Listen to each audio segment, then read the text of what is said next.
Mahbooba Mitra,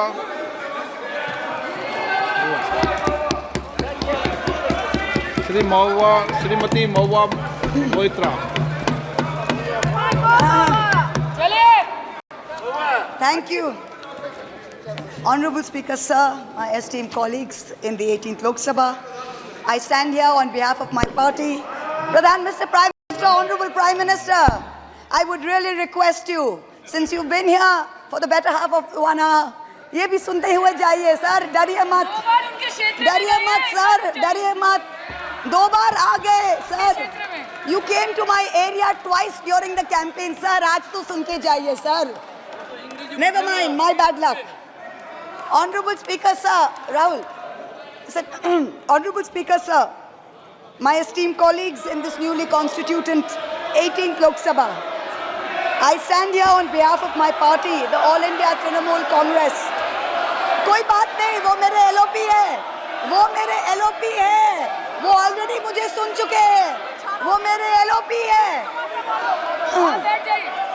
Honorable Speaker, sir, my esteemed colleagues, in this 18th Lok Sabha, I stand here on behalf of my party, the All India Trinamool Congress, to speak on the Honorable President's address. The last time I stood here, sir, I was not allowed to speak. आप लोगों ने अरे let me finish. Dimple, let me finish. House Guys, order में आने की please. Let me finish. And जिसको जाना है please जाइए, no problem. The last time I stood here, I was not allowed to speak.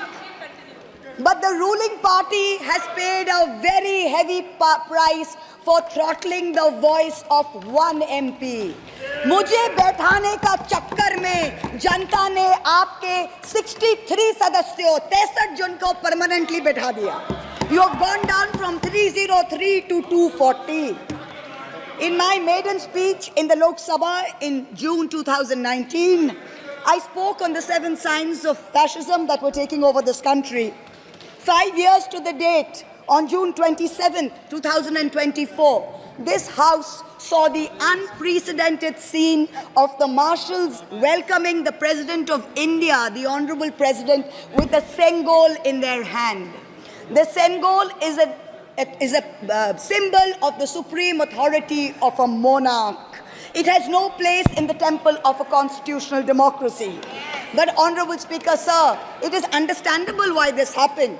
Because the BJP has still not understood that their 303 brute majority, their Rajtantra, has been reduced to a 240-seat minority by the Loktantra. They are still living in the world of the Sengol.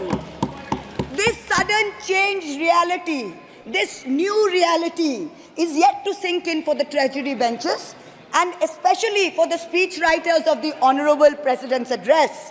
The speech that the Honorable President read out, she said, the people of India have elected a stable government with a clear majority. Please do not embarrass the office of the President by using poorly edited cut and paste versions of old speeches. This is not a stable government. It depends on multiple allies with a history of U-turns. It has not got a simple majority. The BJP is 32 short of 272. It is going to be a very hard landing for the treasury benches, as was obvious today. This time, there are 234 warriors this time, firmly united, and we have walked through fire to walk through these doors, so you will not be able to shut us up this time the way you did last time. There are numerous statements in the Honorable President's address that defy even a tenuous link to truth and to reality. Like in my 2019 maiden speech when I spoke on 7 signs, today I have picked out 6 themes from the Honorable President's address, and I will analyze how each of them is an exercise in fallacy and exercise in untruth. The address covers many issues, but I have chosen 6 themes. The first theme, the Northeast. The Honorable President's address says that the government has increased allocation for the Northeast by 4 times, has worked for increased and lasting peace in the area. Now, I have one question. Why is the word Manipur nowhere in the speech? Why do we refer to the generic Northeast? During the Lok Sabha campaign, the BJP, the ruling party, the Honorable Prime Minister mentioned many words beginning with the letter M. Musalman, Mullah, Madrasa, Mughal, Mutton, Machli, Mujra, Mangal Sutra, but not once did they mention Manipur. We don't need to act east. The government says we want to act east. We don't need you to act east. Look east, walk east, and most important, embrace east. I stand here for my brothers and sisters of Manipur, and I quote the revolutionary poet Pablo Neruda. One morning the bonfires leapt out of the earth. One morning the bonfires leapt out of the earth, devouring human beings. And from then on the fire, from then on blood. Come, see the blood on the streets. Come, see the blood in the streets. Please go to Manipur, see the blood in the streets. The second theme in the President's address, women empowerment. The speech says, women in our country have been demanding greater representation in the Lok Sabha and Vidhan Sabhas, and today they stand empowered by the Women's Reservation Act. This is a complete untruth. Firstly, you conveniently delayed reservation for women in parliament because you actually fear women. You fear Nari Shakti. You want their support, but you certainly don't want us here. The 17th Lok Sabha had 78 women, 14.3%. The 18th Lok Sabha, this Lok Sabha has only 74 women. 4 women less than last time, only 13.6%. The ruling party, the BJP, had called a special session to bring in the women's reservation bill. They have got a shameful 30 women MPs out of 240, only 12.5%. It is only Mamata Banerjee's Trinamool Congress that in 2019 had 37%, and even this time has got 38%. The President's address talks of a comprehensive campaign by the government to enrich and make 3 crore women Lakhpati Didis. All that we have seen so far is a far more comprehensive campaign to make 1 Arabpati Dada. I'm sure I don't need to take his name in this house. I'm sure we all know who we are talking about. The third theme, Kashmir. The address mentions that after decades of shutdowns and strikes, the Kashmir Valley has voted in an atmosphere of stability and security. But if abrogating Section 370 was such a good idea, why did the ruling party, the BJP, not even dare to put up candidates in the 3 valley seats of Anantnag, Baramulla and Srinagar? If 370 was such a big deal and you were going to campaign on the basis of 370, you did not even dare to fight the seats. The Kashmir Valley has voted in MPs who were against your 2019 decision. You downgraded Ladakh into a union territory. You told them it was a temporary move. Today, 5 years later, the Ladakhis are still waiting. They have not got back their statehood. You have not given them a legislature. You have not included them in the 6th schedule. You have not given their demand of 2 separate seats of Leh and Kargil. As a result, in the current Lok Sabha, the Ladakhis have relegated you to 3rd position in the Lok Sabha. You lost it. The 4th theme in the Honorable President's address, the Election Commission of India. The speech expresses gratitude to the ECI for conducting the largest election in the world. With all humility, with no intent to denigrate the office of what used to be the august constitutional body of this land, let us as members of this opposition put on record that we won in spite of the EC, not because of it. The commissioners chosen by a government-dominated panel in willful disobedience of the Supreme Court turned a deaf ear to the most egregious violations of the Model Code of Conduct by the ruling party, by the Honorable Prime Minister with his hate-filled speeches and his divisive religion-based rhetoric. This country has been ashamed and disgusted by the language used against minorities during this campaign.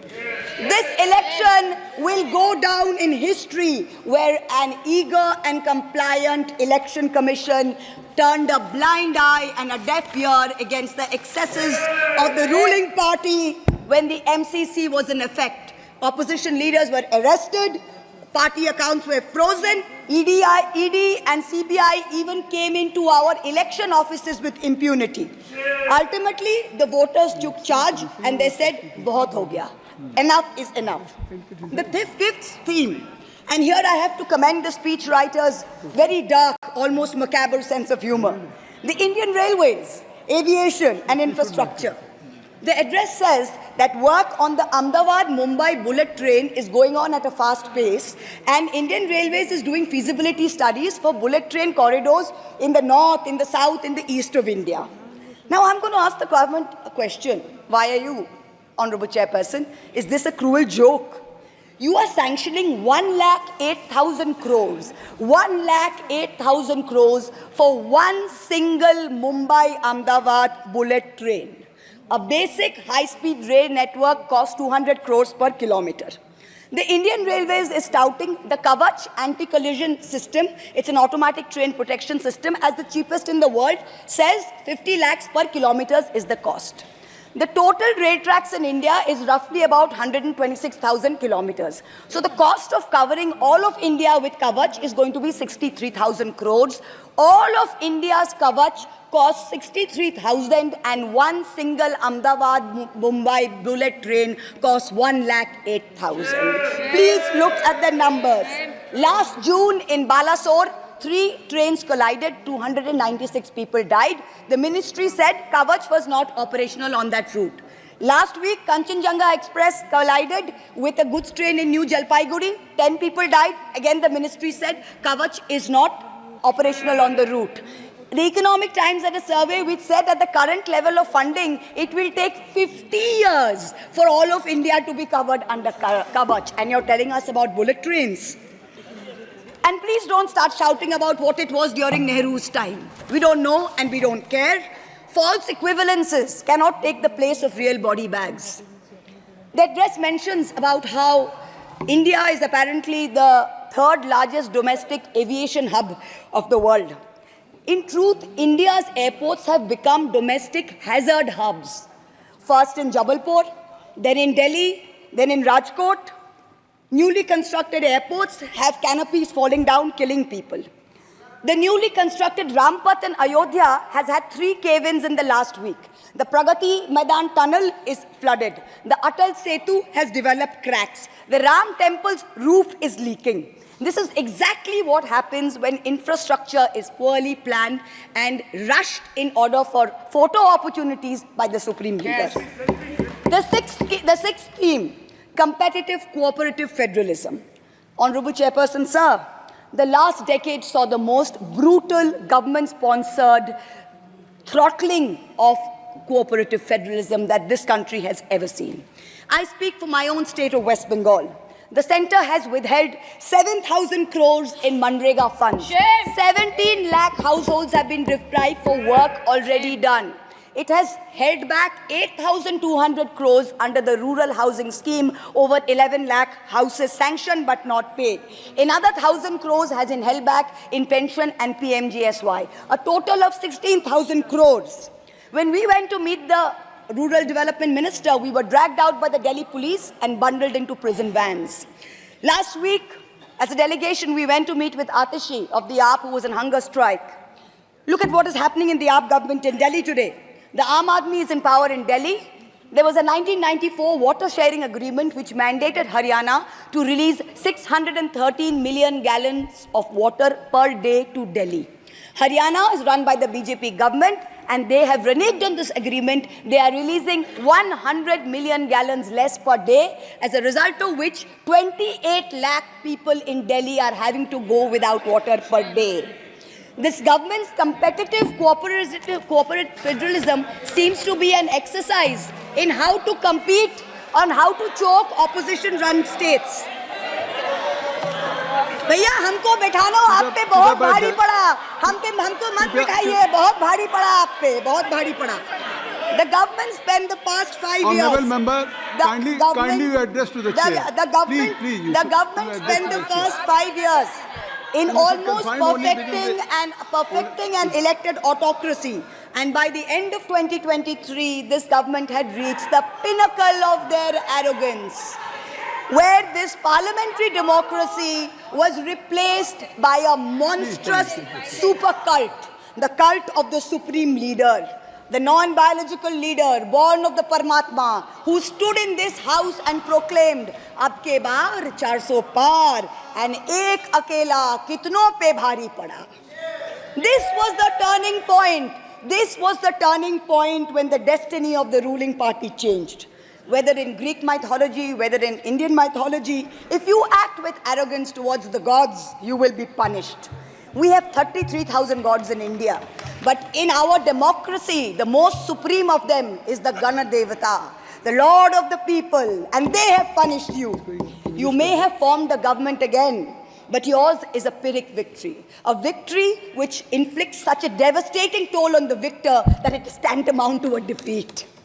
In Bengal, the supreme leader started his Vijay Sankalp Yatra on March 1st in the constituency of Arambagh. Then came to Krishnanagar, then came to Barasat, ended on May 29th in Calcutta. मेरे ऊपर तो विशेष कृपा की उन्होंने दो बार आए. The BJP lost all these seats. The Honorable Prime Minister did 23 campaign meetings in Bengal and lost in 20 seats. In Maharashtra, the Honorable Prime Minister campaigned in 18 seats. The NDA lost in 15 of them. Ek akela kitno pe bhari pada. In Punjab, he campaigned in Hoshiarpur, in Jalandhar, in Patiala, in Gurdaspur. The BJP all lost all the 4 seats. Ek akela kitno pe bhari pada. In Rajasthan, he campaigned at Banswara with the most disgraceful references to Muslims. In outright violation of the law, the EC kept quiet. Not only did the BJP lose Banswara by over 2 lakh votes, the BJP, which had won 25 on 25 in 2019 and won the state government only months ago, came down to 14 seats. Ek akela kitno pe bhari pada.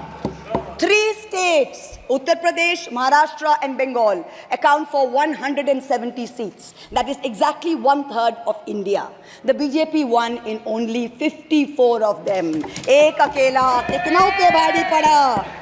In 2019, the Prime Minister, the Honorable Prime Minister, had taunted the now leader of the opposition by saying that he must have used a microscope to find that one single seat in India where the minority were in majority. Honorable Chairperson, sir, it is so ironic that today the majority needed no microscope to turn the BJP into a minority. जहाँ भी majority है, वहीं आप ही minority बन गए. आप तो घुस-घुस के मारने वाले थे ना, इस बार तो जनता ने घुस-घुस के मार दिया. The treasury benches have always claimed that the opposition lacked in hard work and in merit. We are all part of a Parivarvad. We are dynasts. Whereas they are proud to be part of a meritocracy. They are proud to be part of a Modi ka parivar. How ironic is it today that 20 ministers in the union cabinet are dynasts? How ironic is it that the Honorable Prime Minister has to take to social media himself to tell people that no, it is not Modi ka parivar, it is NDA, the Nitish Naidu Dependent Alliance. In January, the Honorable Prime Minister consecrated the unfinished Ram temple in Ayodhya. He said he was tasked with the divine duty of bringing Ram Lalla home. The Ram Mandir was going to ensure that not only would the BJP cross 400 seats, but that this government would last 1,000 years. The last time in history that we heard of a 1,000-year vision was during the Third Reich. This was the second time that we've heard of it. But then ultimately, Lord Ram said, stop, not in my name. Oti dorpe hoto Lanka. Too much arrogance, too much pride caused you to lose the kingdom of Lanka. The BJP lost in Ayodhya, Faizabad, where the temple is. It lost in Banda Chitrakoot, where Lord Ram meditated. It lost in Shravasti, where the son of the Honorable Prime Minister's ex-secretary said, my father has built the temple, campaigned in his name, you lost there. All the seats around Ayodhya, Basti, Sultanpur, Ambedkar Nagar, the BJP lost. ये तुम लोगों के नाम जपों में पहले सा आराम नहीं. ये तुम लोगों के नाम जपों में पहले सा आराम नहीं. जबरदस्ती के जय श्री राम में सब कुछ है पर राम नहीं.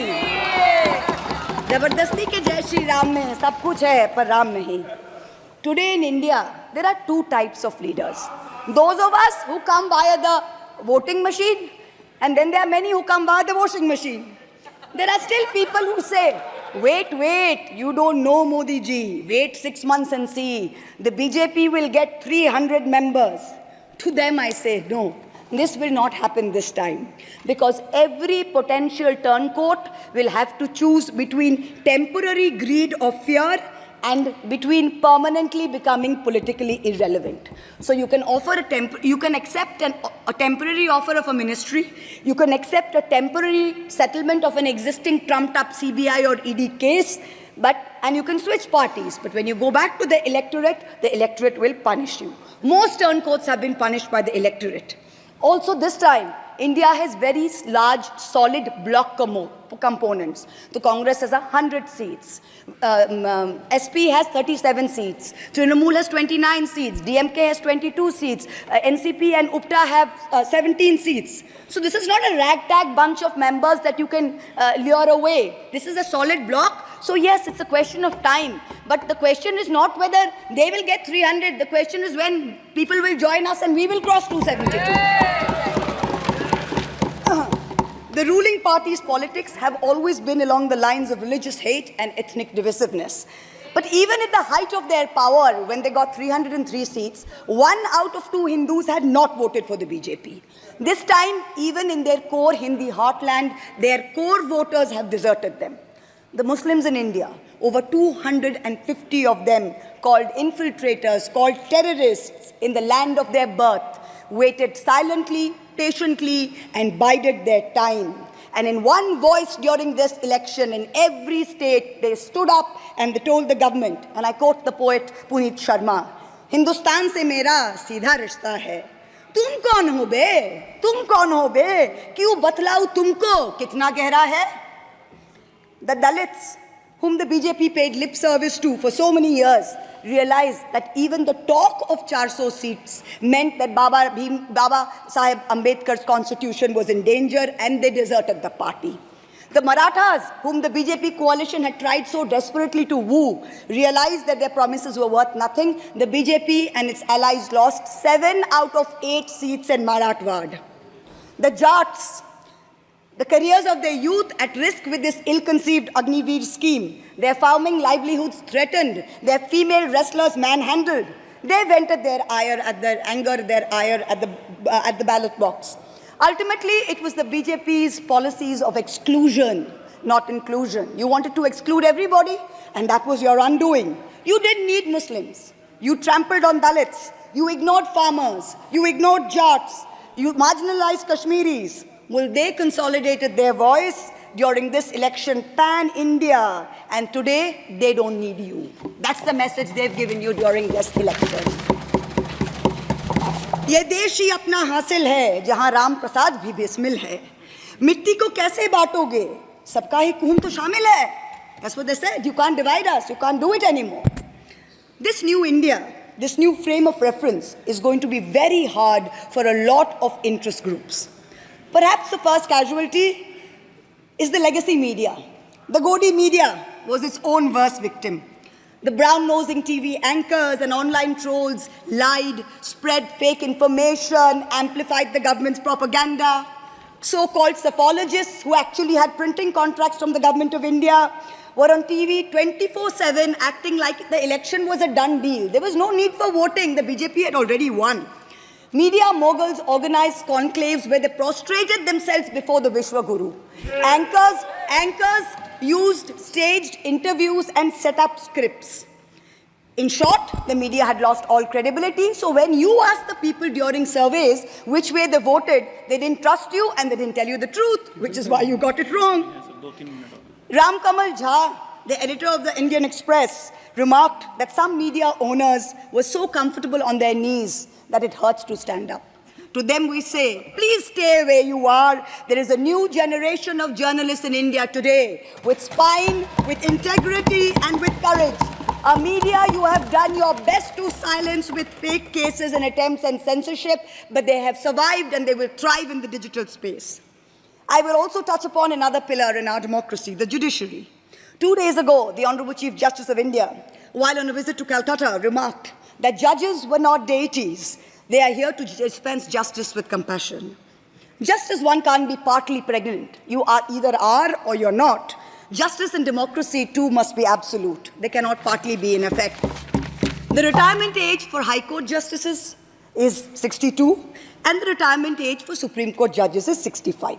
Now, this has unfortunately contributed to High Court judges kowtowing to the Supreme Court Collegium and to the government for a last-minute elevation to be able to serve for 3 more years and then qualify for further sinecures, such as the head of the Lokpal, the head of the National Human Rights Commission, chairman of various tribunals. It has come to such a state that opposition leaders framed in politically motivated cases are denied and bail and denied justice simply because judges are even scared to touch their case for fear of offending the government. Today I say, the poorest people in India who have perhaps the most to lose from offending the government in power, they have shown spine and risen to the occasion. Your lords and ladyships, heed thy inner voice, have a spine, rise to the occasion.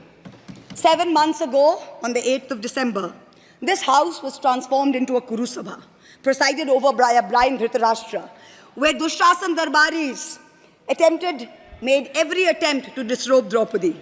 The Ethics Committee that voted to recommend my expulsion on the 9th of November, they voted 6-4, had 10 members and 1 chairperson. Of the 5 Lok Sabha members from the BJP, 4 have not returned to the House. The chairperson, a BJP member, has also not returned. The Congress turncoat from Punjab who voted against has also not returned. The BJP lady MP from Maharashtra who started the debate in the House on behalf of the BJP has also lost. Much like Lord Krishna protected Draupadi, the people of Krishnanagar have protected me. In the last year, a lot of people look at me and say, oh, Mahua, you must have lost a lot. You lost your membership, you lost your house. And by the way, I also lost my uterus due to a surgery. But you know what I gained? I gained what Rahulji said, the freedom from fear. I do not fear you. I will see the end of you. We will see the end of you. Your ED, your CBI, your income tax, your trolls, your media, your bought-out judges, nobody can scare us. The people of India are patient. They will wait patiently for this government to fall. And I hope that whoever writes the next speech for the Honorable President of India will give her the respect and the honor due by not filling it with falsity. This government has dishonored the office of the President by giving her a script that is full of lies. We wait, and the people of India wait, for the restoration of her honor and for the honor of her august office. It is in this hope that I bow my head to the holiest of our books in its 75th year of adoption. Hail the Constitution, Joy Sangvidhan. Thank you.